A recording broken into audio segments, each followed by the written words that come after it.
ابو طلحہ ذرا ایک مسئلہ آپ سے پوچھنا ہے، بتائیں تو صحیح۔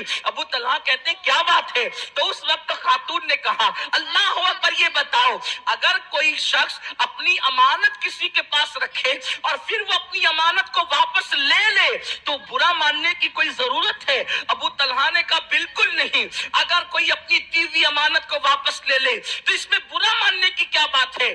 امانت جس کی تھی وہ لے گیا، اس میں کوئی برا ماننے کی بات نہیں ہے۔ اللہ اکبر۔ پھر ابو طلحہ کی بیوی کہتی ہے جب امانت لے لی جائے تو غم کرنا اور برا ماننے کی کوئی بات ہی نہیں ہے، تو یہ بتاؤ آپ اللہ کی امانت ہو کہ نہیں؟ وہ کہتے میں بھی اللہ کی امانت ہوں۔ پھر کہتی میں اللہ کی امانت ہوں یا نہیں؟ وہ کہتے تم بھی اللہ کی امانت ہو۔ پھر کہتی ہے میرا اور آپ کا بیٹا اللہ کی امانت ہے یا نہیں؟ تو کہتے ہاں اپنا بیٹا بھی اللہ کی امانت ہے۔ تو کہا اگر وہ اللہ کی امانت ہے اور یقیناً اللہ کی امانت ہے تو اللہ نے اپنی امانت کو واپس لے لیا ہے۔ اس کے بعد لاش کو پیش کیا۔ اللہ اکبر۔ ابو طلحہ نے پوچھا یہ بات تم نے گھر میں آنے کے بعد مجھے کیوں نہیں بتائی؟ تو خاتون نے کہا اگر پہلے بتا دیتی تو آپ کھانا بھی نہیں کھاتے، ضرورت سے فارغ بھی نہیں ہوتے، آپ کی خوشی کی خاطر میں نے غم کے کڑوے گھونٹ پی لیے۔ اللہ اکبر۔ جب یہ بات مصطفیٰ جان رحمت کے پاس پیش کی گئی، حضور نے فرمایا روئے زمین پہ جنتی عورت کو دیکھنا ہے تو ابو طلحہ کی بیوی کو دیکھ لیا جائے۔ اے خاتون جنت کی کنیزوں، یہ ہے شوہر کے ساتھ سلوک، یہ ہے شوہر کے ساتھ انداز۔ میرے آقا صلی اللہ علیہ وسلم کی کنیزوں، آج کل لیکن خواتین کے اندر یہ چیزیں نہیں ہے۔ اس کی وجہ یہ ہے حدیث پڑھ کر زندگی گزارنے کا سلیقہ سیکھو گی تو ایسی عورت بنو گی جیسے ام سلیم تھی، اور سیریل دیکھ کر کے زندگی گزارو گی تو پھر وہی ہنگامہ آرائیاں ہوگی، پھر وہی برائیاں ہوگی، پھر وہی بلائیں ہوگی، پھر وہی گھر میں جھگڑے فساد ہوں گے۔ اے خاتون جنت کی کنیزوں، آج ضرورت ہے کہ خواتین اپنے شوہر کے حقوق ادا کریں، اپنے شوہر کے ساتھ زبان درازی نہ کریں، ان کا ہاتھ بٹائے کاموں کے اندر، ان کی خوشی کے لیے اپنی خوشیاں ان پہ قربان کرنے کی کوشش کریں۔ وہ جب کوئی حکم دے تو اس پہ عمل کریں۔ سیدنا خواجہ عثمان ہرونی فرماتے ہیں